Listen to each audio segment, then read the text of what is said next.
باي. ودلوقتي انا هكلمكم على الاوت فنت بتاعك. فهمت ازاي ايه يا سيدوني؟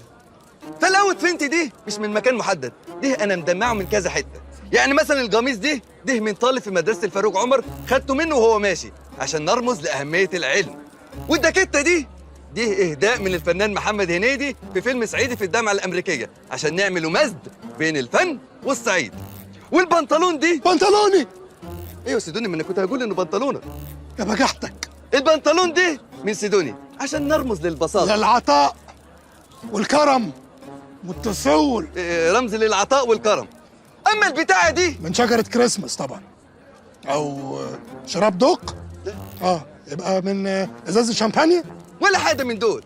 البتاعه دي اعزائي المشاهدين، انا كان جالي شغلانه نجاشه في عياده الدكتور فاروق الباز، وانا بعمل النجاشه ببص على الحيطه لقيت شهاده الدكتوراه متعلقه ودواها البتاعه دي، كسرت البرواز وجبتها لكم علشان اعمل تكريم لدكتور فاروق كات كات كات كات.